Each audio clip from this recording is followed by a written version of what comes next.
Hey, my reactor, so we still on Orphan, but we still on part one. Okay, 3 days after the parade, while her schoolmates laughed and played hopscotch and jumped rope during recess, Pia sat alone in her usual spot on a flat rock near the back fence of the schoolyard, pretending to read. The air was pale, as gray as smoke, and the breeze carried a slight chill. Luckily, she remembered to bring her sweater, especially since the school windows were being kept open toward off the grate.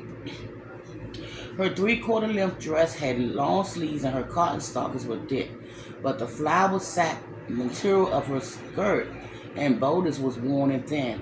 She put the book down, pulled her sleeves over her fists, and tried to stop shivering. Was she trembling because of the cold or because she couldn't stop thinking about what she'd seen and heard since the Liberty Loan Parade?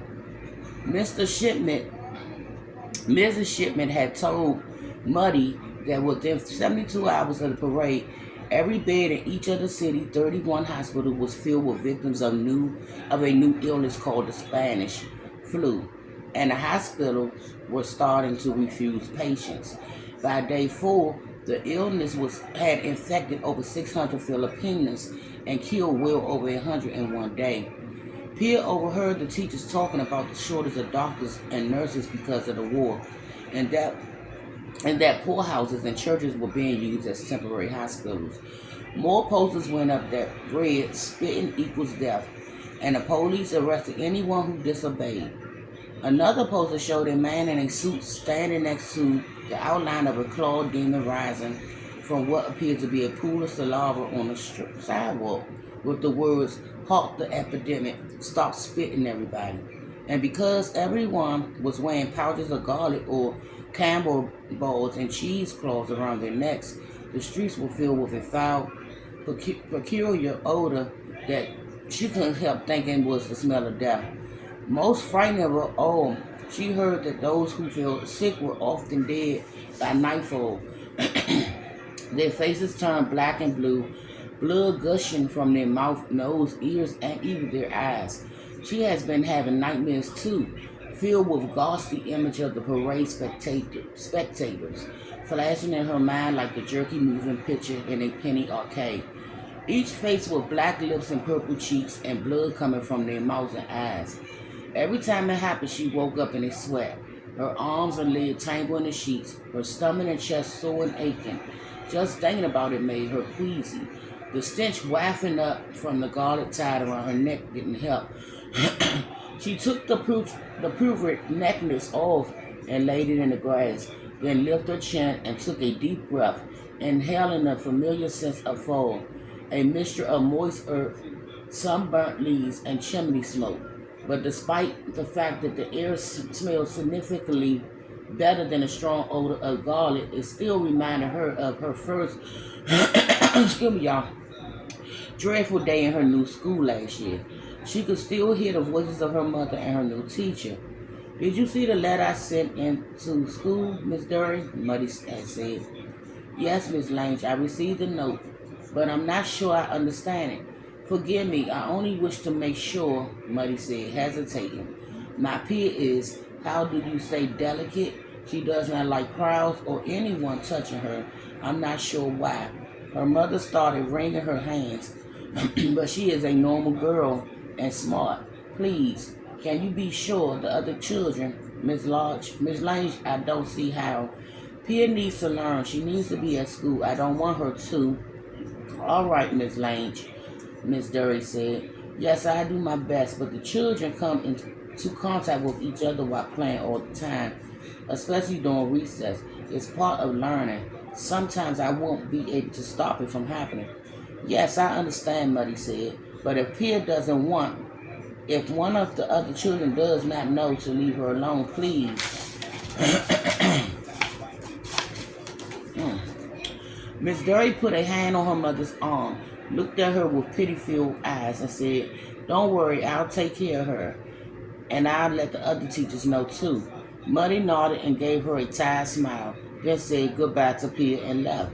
After that first day, for the most part, Miss Dury and the rest of the teachers had done little to look out for Pia, and the memory of that encounter, her mother wringing her hands and trying to communicate her odd concern to a confused Miss Dury, while Pia cringed at her side and the other children watched. Recurred to her every time she stepped foot in the classroom. While the other children played duck, duck, goose or ring around the rosies, Pia stood off to the side, sad and relieved at the same time. And inevitably, when the teachers weren't looking, some of the kids taunted and poked her, calling her names like freak girl or scaredy cat. And now, because of the war, they call her a hum. Thankfully, she met Finn before school started, while he could form his own opinion without the influence of the other kids. It was the day after she and her family had moved in, when Muddy sent her out to sit on the stoop with strict instructions not to wander off while she and Veda talked about what Peter wasn't sure. She'd been homesick and near tears, frightened to discover that the jumble of trash screwed alleys and cobblestone streets and closely built row houses made her feel trapped, and wondering how she ever get used to living there. When he approached from across the alley, she tried to ignore him, hoping he was headed for the entrance behind her. But he stopped at the bottom of the steps, swept his copper-colored bane out of his eyes, and gave her a friendly grin. "You're a new lass around here, aren't ye?" he said in a heavy Irish voice.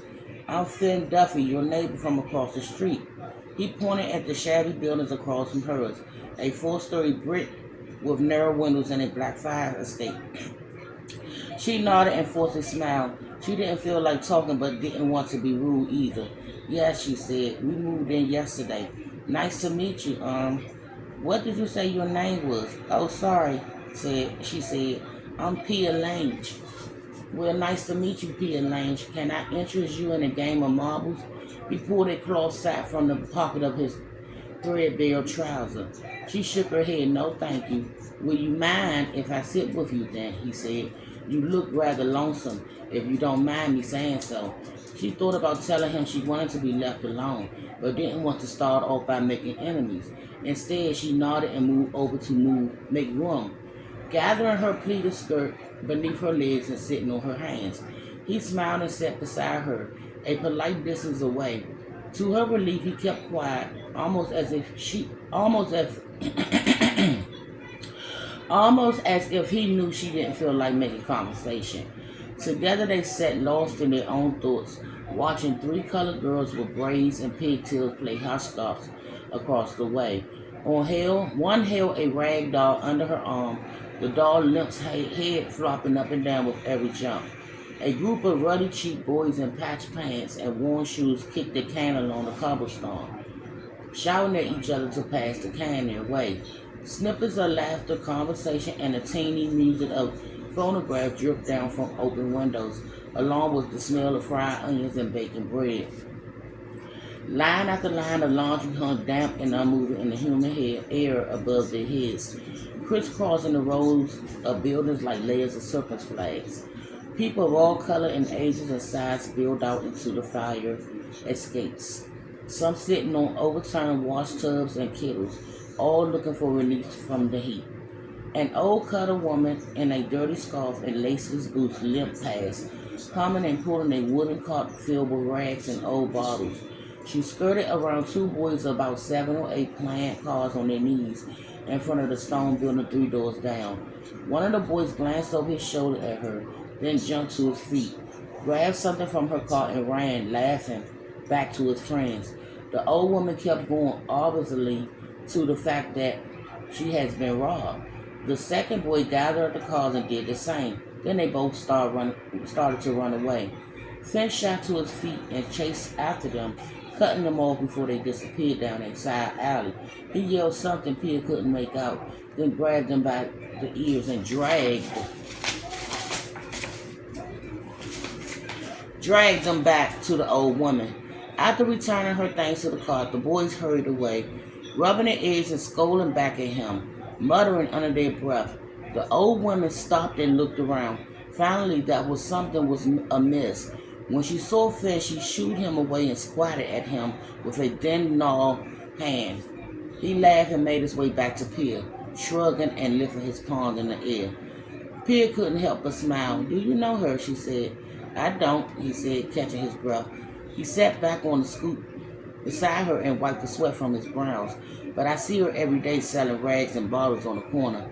I know the lads, though, and they were always causing a ruckus. They didn't look very happy with you, she said. I suppose they're not, he said, but they won't cause trouble for me. Well, she said, it was very nice of you to stop them and make them return what they took.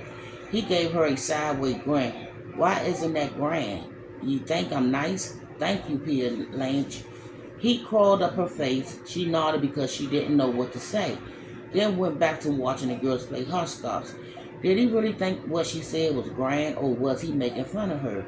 His smile made her think he would appreciate the compliment.